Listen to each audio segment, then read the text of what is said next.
Entamons la revue de la presse de la semaine du 2 au 9 décembre 2018 par la question sécuritaire qui a largement occupé les colonnes des journaux. L'éclosion amorce le sujet en titrant « Le Niger et son président pris entre plusieurs feux ». Tout le monde est inquiet de la situation générale du pays. L'insécurité gagne du terrain avec des attaques permanentes et des morts à n'en point finir. La peur est si légitime que même l'Assemblée nationale totalement acquise au pouvoir n'a pas pu s'empêcher une communication qui transpire l'inquiétude. Et à l'actualité de poursuivre, des individus armés attaquent un poste avancé des forces de défense et de sécurité à Terra. Cette attaque qui intervient à moins d'un mois après celle de Makalondi dans la même région s'est soldée par la mort d'un agent de douane. Le républicain, quant à lui, déplore la politisation de la question sécuritaire par les députés de l'opposition politique. Cet hebdomadaire écrit « L'opinion publique était scandalisée d'apprendre que les députés nationaux n'ont pas eu de consensus sur la déclaration relative à la question sécuritaire alarmante dans le pays. Pourtant, le consensus était de mise en amont puisque l'initiative était au départ acceptée de tous. Mais pour l'enquêteur du 3 décembre 2018, c'est une communication controversée de l'Assemblée nationale sur la situation sécuritaire. Au lieu de s'interroger sur les causes de cette insécurité et les moyens de l'éradiquer, la communication s'est bornée à encenser le gouvernement sur des prétendus efforts consentis dans la lutte contre les groupes terroristes. Pour l'opposition parlementaire, précise l'enquêteur, le gouvernement ne met pas suffisamment de moyens à la disposition des forces de défense et de sécurité pour assurer pleinement leur mission. Et le résultat sur le terrain est là pour l'attester. Pourtant, le gouvernement continue à prendre des mesures face à la résurgence des attaques terroristes. Il a décidé l'état d'urgence à Saï et Torodi, rapporte le Nouveau Républicain. L'état d'urgence qui est déjà en vigueur dans plusieurs localités des régions de Tillabéri, Tawa et Difa accorde des pouvoirs supplémentaires au FDS sur les théâtres d'opération. Cette mesure qui fait l'unanimité auprès de l'opinion publique vise à renforcer les pouvoirs des FDS afin de parer aux attaques surprises des terroristes, indique le Nouveau Républicain. L'éclosion, lui, se demande qui se cache derrière les terroristes pour nous livrer la guerre. Dans une analyse, ce journal indique que les djihadistes ne sont que des sous-traitants. Si nos chefs d'État veulent arrêter l'hécatombe, qu'ils déclarent la guerre aux principaux amis et soutiens de Boko Haram. Cette nébuleuse à elle seule n'a pas les moyens de défier 4 pays autour du lac Tchad. De l'autre côté du Mali aussi, les djihadistes n'ont pas les moyens de s'en prendre à 5 pays du G5 Sahel s'ils ne sont pas soutenus par des puissances de l'extérieur. Ce journal conclut: si nous n'avons pas le courage d'indexer les tuteurs et les principaux soutiens de Boko Haram, mettons à profit cette révélation de Mediapart qui incrimine la France qui serait un soutien de taille aux djihadistes loyalement installés au Mali pour foutre la merde dans le Sahel. La bonne gouvernance était notre thème évoqué par les journaux de la semaine. L'enquêteur du 7 décembre écrit concernant ce thème: gestion chaotique de l'État, Issoufou Mohamedou, l'impopularité croissante. Ce quotidien poursuit: jamais un régime n'a été aussi rejeté par les citoyens nigériens que celui en place. Il y a aux 4 coins du pays une défiance grandissante envers le système. Entre espoir déçu, sentiment diffus d'abandon et une justice perçue comme sélective, le peuple a 1000 raisons d'afficher son hostilité. Le Canard en furie, évoquant la déception du peuple nigérien sur toute la ligne, rappelle la litanie favorite du président de la République: notre pays n'est pas pauvre, les ressources dont il dispose sont immenses. Elles sont simplement mal gérées par les gouvernants. Fin de citation. Le président Issoufou avait pris l'engagement de combattre les pratiques néfastes une fois au pouvoir.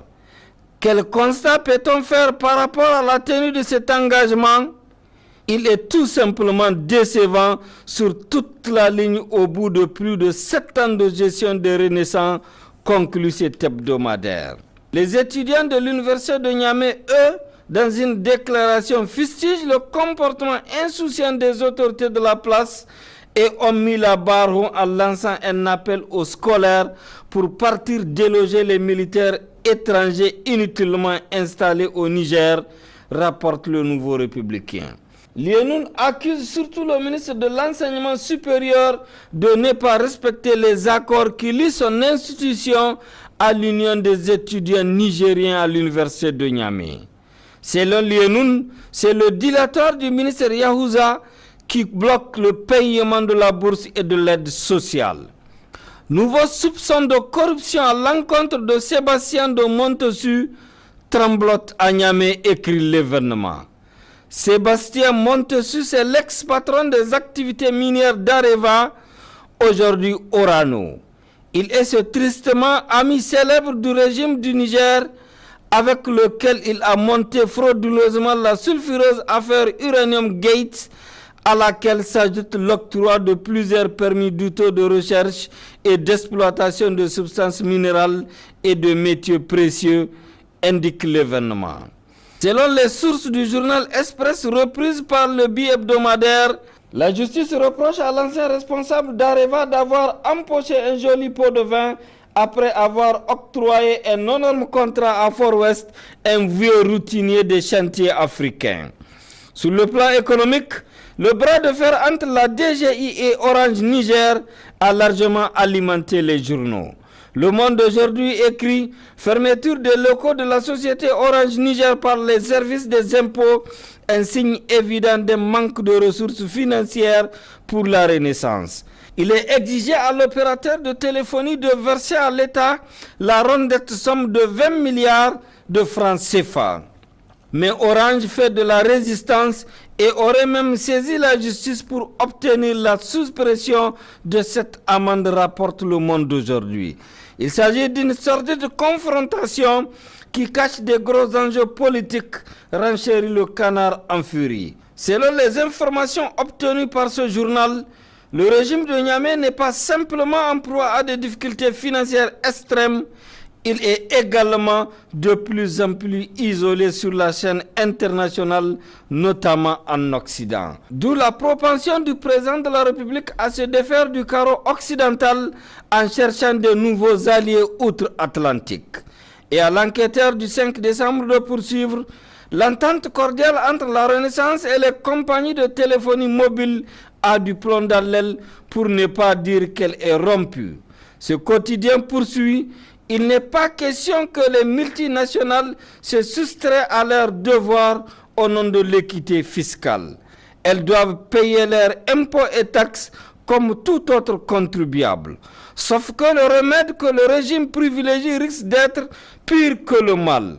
En effet, vouloir mettre sur le carreau ces gros pourvoirs d'emploi est une entreprise périlleuse, conclut l'enquêteur.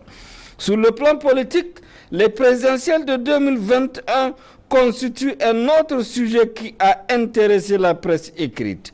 Au PNDS Tareya, l'enquêteur indique que Mohamedou Issoufou a tranché en faveur de la candidature de Bazoum Mohamed, un choix entériné à l'issue d'une réunion du présidium du Parti Rose avant le départ du président de la République pour l'Arabie Saoudite.